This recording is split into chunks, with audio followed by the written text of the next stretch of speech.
I have the distinct honor and pleasure of introducing to you this morning Dr. Joseph Morrow, QC, Lord Lyon King of Arms.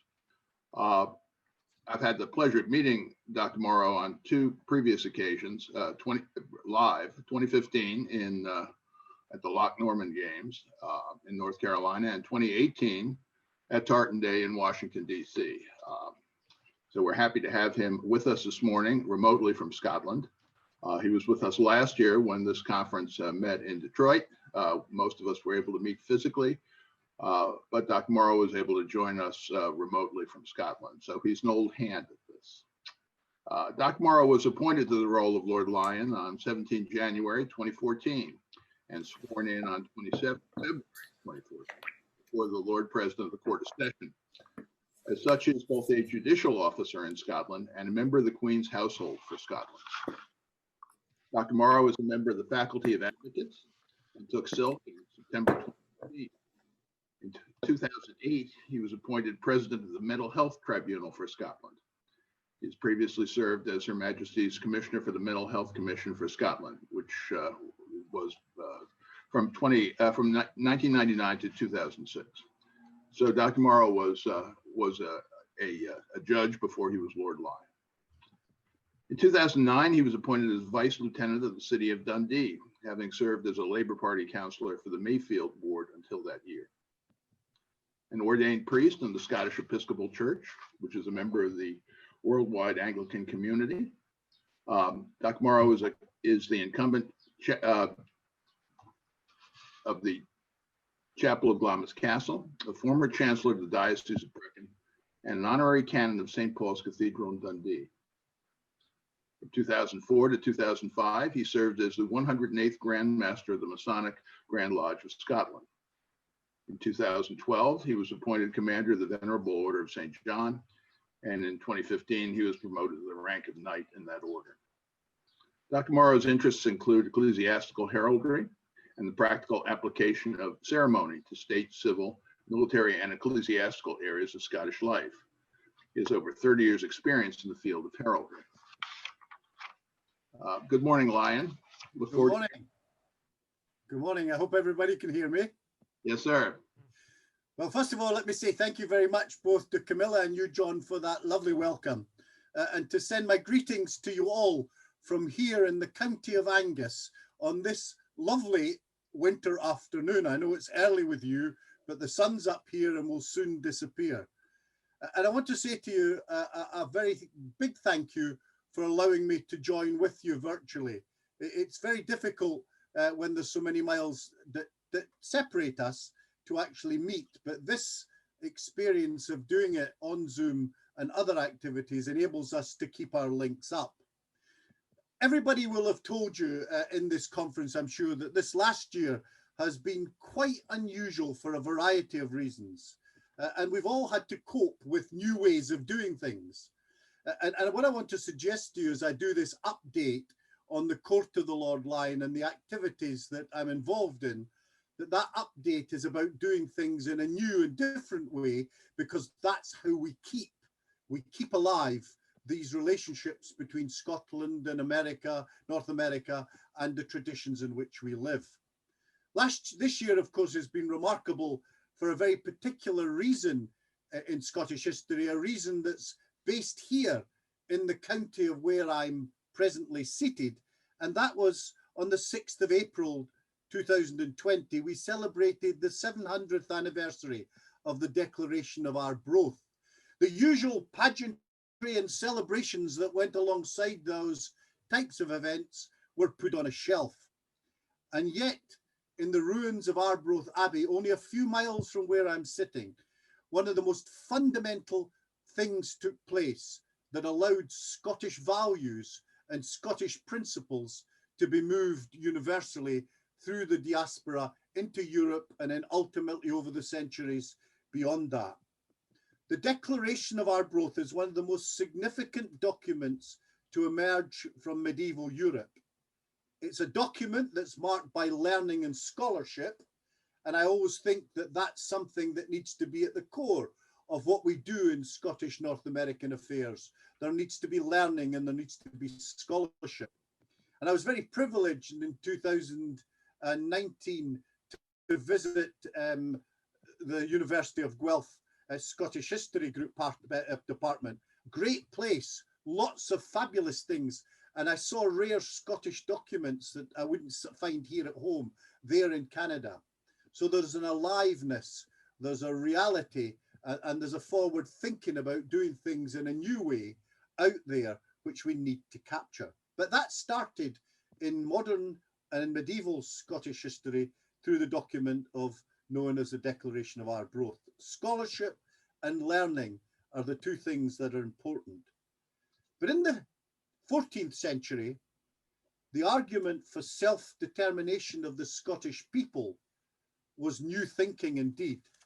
It was a change in constitutional thinking, and the Declaration of Arbroath gave that right to the people of Scotland.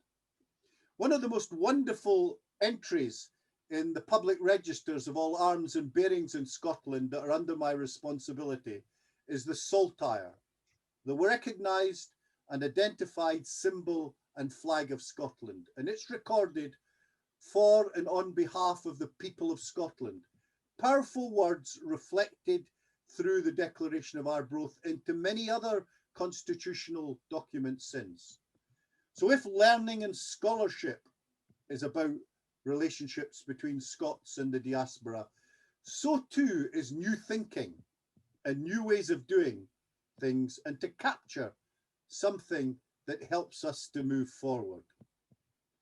Through the centuries, Americans, Canadians, Australians have drawn on some of these Scottish principles contained in the Declaration of Arbroath. And it was a shame in many ways that we weren't able to promote more what happened in terms of celebrating the 700th anniversary. But let's not leave it there. Let's leave it by celebrating clearly what it is that we're about in terms of the way forward. Scholarship, learning, new thinking, and doing things differently. And I've now been about 7 years in the office of Lord Lyon, and it's taken that time for me to be able to look at what the right ways of updating my office and the activities that we have to do. Let me give you a quick report about the kind of levels of work that we carry out. Well, as you know, the Court of the Lord Lyon is ingrained and entwined in many aspects of Scottish society. But one of the principal purposes is to regulate the granting and the matriculations of coats of arms in Scotland, but also to take part in the state ceremonial that's particularly Scotland, and also to help to oversee the clans and the families of Scotland and how they develop. Well, with regard to new grants, in the last year, despite us being locked down and the office closed from March, we've dealt with 45 new grants of arms. We have another 46 new petitions lodged, and there is live consideration continuing with petitioners for another 47. And there's a completed and awaiting painting 50 further petitions. So add that all up, in the last year or so, there's been about 200 petitions for arms. So that's no small figure when you think about the niche area in which Scottish heraldry rests. But we work under three basic principles in Scots heraldry. The first is we follow the family name, and so those traditions that go out worldwide. If you're a MacDonald, that goes out with you all over the world, and we follow the heraldry of that name. We also make it particular to the individual Scot. And one of the things I believe about good relationships in terms of Scotland and the broader diaspora is to always remember the particular individual person in that particular approach. And that's been captured in many aspects of Scottish life. And we also try to keep it simple. So there's no grandness about Scottish heraldry. It's a good and virtuous person that can be granted a coat of arms that comes under the jurisdiction of the Lord Lyon. So there's been lots of activity during that time, and that activity is extended to a number of Americans who have proven their genealogy back before the states were formed. We've also had a number of prominent figures sought for arms. In that period, Sir Sean Connery, who's now passed on, was granted arms and his letters patent were presented to him. David Cameron, our former Prime Minister here in the United Kingdom, matriculated arms off a Scottish family. And we had one of the presiding officers of the state parliaments in Australia granted a set of arms with supporters. And from America, we had a bishop who had recorded Irish arms, who decided he would like to have his arms registered in Scotland for use in Scotland. Of course, our sister organisation in Canada deals with the Canadian arms. So there's a wide range of people who are granted arms, from the very ordinary to the very important, but they all come under the same principle. And these arms are distinctively seen as part of Scotland. It's often said that heraldry, Scots heraldry, is the garden of Scottish history. Those who matriculate arms or are granted arms become part of the flowers, the bushes, the trees, and the plants that make up that garden of Scottish history and have their own place to play in that. So there's lots of work going on. There's an increased openness and approach to the court itself. And there's also a wide spread of people internationally as well as at home who seek to have arms granted to them. In addition to this, of course, we deal with lots of inquiries. Now, I should say that the inquiries can range from the bizarre to the most intellectually challenging in terms of modern diverse world in which we live. One inquiry made it very crystal clear that they wanted to sack me from the post, and that the person sacking me was entitled to do that because he was the true King of Scots. At the other end of the agenda, we deal with the very complex issues of DNA and the inheritance of arms and titles through mainly the male line, but how DNA can prove that there's a nearer relative. All of these second batch of inquiries are often complex to deal with because the DNA itself is factual and proof in the world in which we live. But the law that we work under hasn't really caught up with the modern aspects of science. So there's lots of inquiries, and people all the time make inquiries. What we can't do, unfortunately, is we can't do research for people who follow up an inquiry. Often we're asked a single or couple of questions which we're able to respond to, but then the inquiry will come back, can you trace my family history back to the 1590s? Well, of course, that may or may not be able to be done, but certainly we don't have the resource to do that. So those of you who do inquire of the Court of the Lord Lyon, I hope you get a response, and a response as quickly as we can. But please bear in mind, we've got limited resources to that. However, in a year, and in the last year, we received 1,500 inquiries by email and the telephone, and a large proportion of those came from North America. So please keep that up, and we'll try to do what we can to be able to make that work in a more effective way with the right information. One of the great joys of being Lord Lyon is to welcome visitors into the Lyon office. If I happen to be there, which is not all the time, I always feel that if someone comes, I should go out and introduce myself to them. And they could come from all aspects of life in our world, sometimes from Hong Kong, sometimes from Argentina, sometimes from North America, sometimes from Africa. And they all have an interest in Scottish history, its heritage, and the principles that were set up under the Declaration of Arbroath of actually the people of Scotland being the sovereign constitutional unit. And the visitors sometimes just drop in. If you do, you'll be welcome, but you take your chances about what hospitality we could offer at that time. But we're always sure we can actually send you, we're always sure that we can send you away with a picture or with a grasp of something from the registers that we have that go back into the 17th century and beyond about something to do with your name and your family. We also have formal groups who come to the office, and in the last year we had individual groups from the Faculty of Advocates through the Eurodevils. These are young, bright, well-dressed lawyers from all over Europe who are interested in the archaic law of Scots heraldry, but they come and they're fascinated.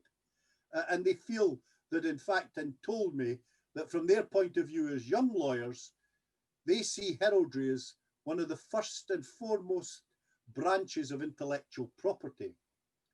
We also have people who come to visit us from the National Library Friends of Scotland, and groups who come from the United States and from Canada to visit Scotland often come in as an arranged visit, and particularly those who belong to clan and family groups. So this is something that we enjoy and we promote, and has been something that I want to create the office to become a visitor centre, where there is much more a visitor-friendly experience. And if we get some of the work done on our renovations, then you'll be able to see some of the heraldic artists developing that wonderful skill in terms of painting and writing on vellum, but you'll be able to see that and have access to the registers themselves. So we value you as visitors coming to the office, and we value the experience we give to those who are interested in our aspect of Scottish heritage. Every year, I prepare a different lecture to give because I get asked to go to a number of groups. And in 2021, the lecture is going to be on the ceremonial year of the Lord Lyon. We have very good and very fixed and significant ceremonial, state ceremonial that we take part in which the Lord Lyon is responsible for. The handing of the keys of Edinburgh to the monarch when she arrives in Edinburgh. The opening of the General Assembly of the Church of Scotland. The Thistle service in St Giles. To mark our war dead at the Scottish National War Memorial. We also assist in the opening of the Scottish Parliament, and it was a great honour for me to lead the Crown of Scotland into the Scottish Parliament on the 20th anniversary in June 29, 2019. Also, there are a number of proclamations to make. So watch for the lecture on the ceremonial of the Lord Lyon for next year. As has been alluded to by John, I take up a number of external speaking engagements each year. And last year, those speaking engagements reached 48. They involved all sorts of groups, from a local church group to learned societies. They involved speaking at Highland Games, particularly overseas. And as I said earlier, I was in Canada at the Fergus Highland Games when I was able to visit the University of Guelph and had a wonderful time sharing the values and sharing the principles of the living Scotland and the relationship between the Scots here at home and abroad in a celebration of those games. This year, I hope to be in the United States at Games, and I was to be at the New York Burns Club 150th Burns Supper to deliver the immortal memory of Robert Burns, but that's been put off. Just in case there's anybody from the organising committee, I'm hoping to get back invited back in 2022. So don't forget me. I was looking forward to doing that. And what a wonderful thing to be able to celebrate with that Burns Club, our Bard's immortal memory on their 150th anniversary. So these traditions go on and on at great length and also with great solemnity, but with great entertainment and joy throughout the North American area. Turning now to something probably a little more serious, and that's the litigation that comes before the Court of the Lord Lyon. One of the most difficult tasks that I have to do is to decide on cases that relate to a variety of subjects, such as who is the chief and the name of a particular family or clan in Scotland. Another one is I have to determine on titles, if the title seems to have fallen away, such as a baronetcy or an earldom. And also in that particular area, there's always litigation about who and what I'm going to recognise. Now, I suppose I should send the message out that for me, the question of how I recognise people is not a question of status for me, but a question of service. And that's part and parcel back to the ownership of the values of Scotland being in the people of Scotland, both at home and abroad. A couple of cases that I had to deal with in the last year were the cases of the chiefship of the name and arms of Pringle. Absolute fascinating case. This was a case involving a baronetcy, and the baronetcy had been held by someone for decades. And when he died, it was proven through DNA that his father was not his father. So what happened was that who was to succeed to him didn't succeed. And it went back up the line, across to a brother, and then down a new line. And eventually Norman Murray Archibald MacGregor Pringle was appointed the Baronet of Stichel. And he petitioned to become chief of the name and arms of Pringle of that ilk and Stichel. After a very, very long hearing that I think went over several days, and with the production of numerous historic documents, I decided at the end of the whole process that in fact he had proved his case on the balance of probabilities, and that he should become the chief of the name and arms of Pringle of that ilk. And he was granted accordingly the arms, a coat of arms related to that. So that was a very modern, yet in fact one with a tremendous history behind it. And it was one that was not easy to decide. And to say that there were numerous historic documents is an understatement. The productions in the inventories went on and on and on.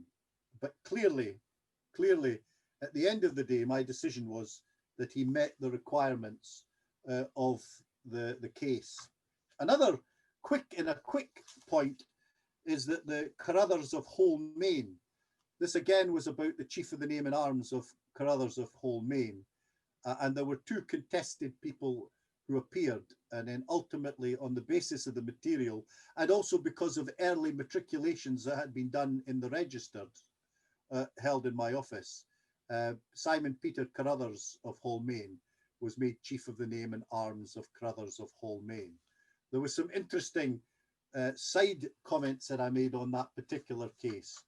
So I don't want you to think that all we do is simply grant arms and walk around looking pretty in our particular uniforms, which we all enjoy doing. There is some serious legal work that follows historically the life of Scotland.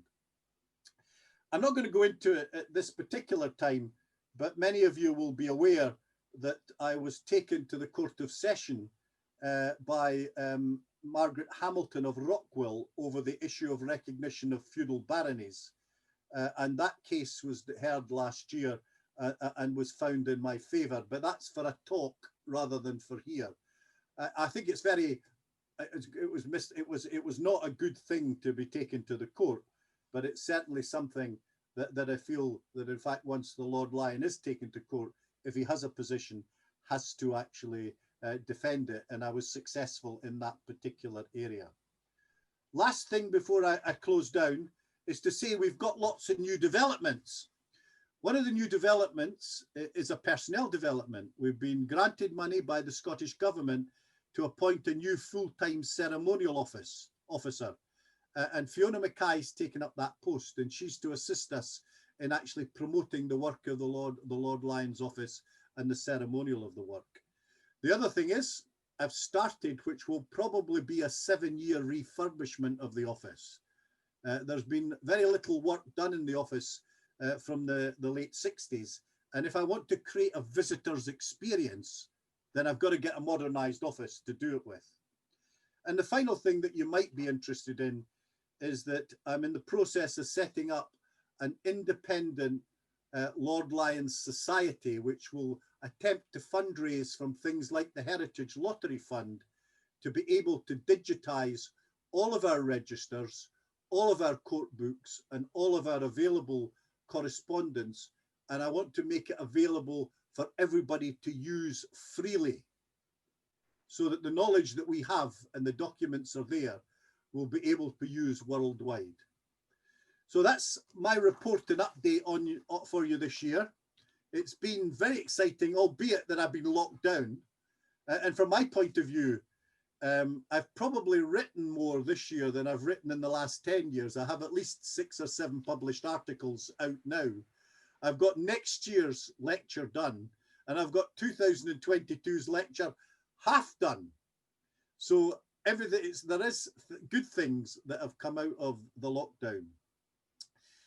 In concluding, I want to say to you how much I enjoy the interface with North America. It's always something that lifts me up.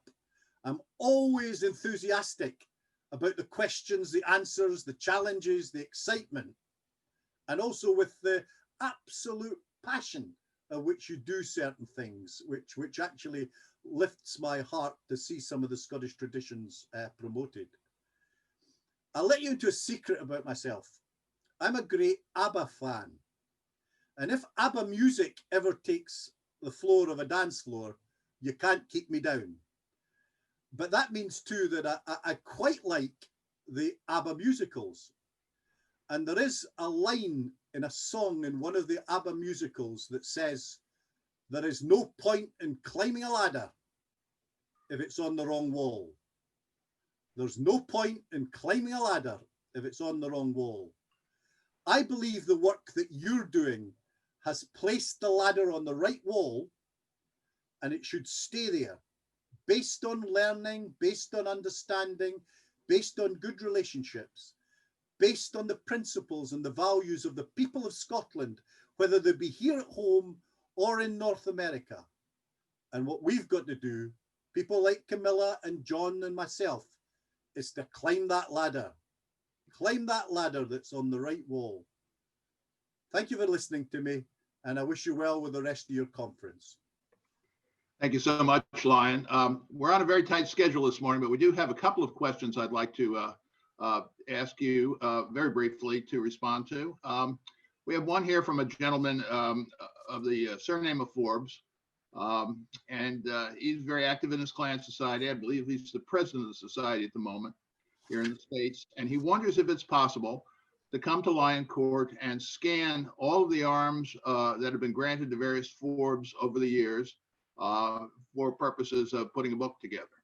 Would that be possible? Yeah, the only thing, the answer to that is yes, in short.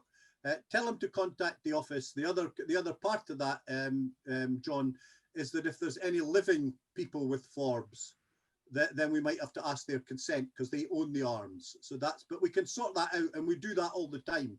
And when we eventually get the registers digitized, all the images that are on the register will be able to be used.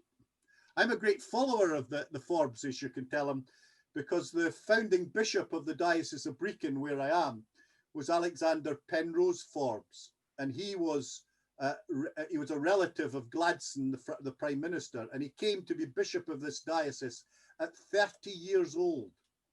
And my view is we need more bishops, more women bishops in the Episcopal Church at 30 years old. It would turn us upside down, and that would be the way forward. But tell him he's welcome, and we'll do what we can. We'll certainly do that, sir. I have one question for you, and then we're going to let you go for today. You and I have talked on a couple of occasions previously, lawyer to lawyer, about the the practice that you've now instituted of allowing good and virtuous people in the diaspora to come to Lyon Court and petition for what we call life arms if they've made some outstanding contributions to Scottish life and heritage overseas, but are for one reason or another not going to come to you for a grant that pursues their line back that would normally have to be done. Could you speak to that program and whether that's still being done? Yeah, that program's still being done. It's not widely used, which I was surprised about, but I think it's because people don't realize what it is they're looked for. But it doesn't really matter to me what the nature of the contribution is, that it simply has to be significant and actually and continuous. One of the ladies we granted a life grant of arms to had attended decades upon decades of clan stalls, and she had actually contributed to the life through that. And so that it can be at that end, or it can be at someone who spent time promoting Scottish affairs, such as through your own activities that want to apply. And the only difference is that we would try, they wouldn't be able to, their sons and family wouldn't be able to inherit it. And that's very similar to the scheme that's done in the College of Arms, where you get an honorary grant. But I felt an honorary grant wasn't very Scottish. I thought a lifetime grant marking your individual contribution through the grant of arms was the way forward. And we do use it, and it is used. And the message I would send out is to build up your kind of submission, but there is no template of submission. It doesn't have to be that you've been president and you're head of, or it can be really good service for a continued period to the kind of Scottish American affairs. Thank you so much for joining us today, sir. We'll be in touch. Right, can I just say goodbye to everybody? Enjoy the rest of the day. I'm going to try to link into it later on, and I wish you all the seasonal greeting when it comes. And you know where I am. I'm always welcome. Well, I'll always welcome you, and I'm always willing to actually help anywhere I can. Bye-bye, John. Bye-bye, Camilla. Bye-bye, everybody.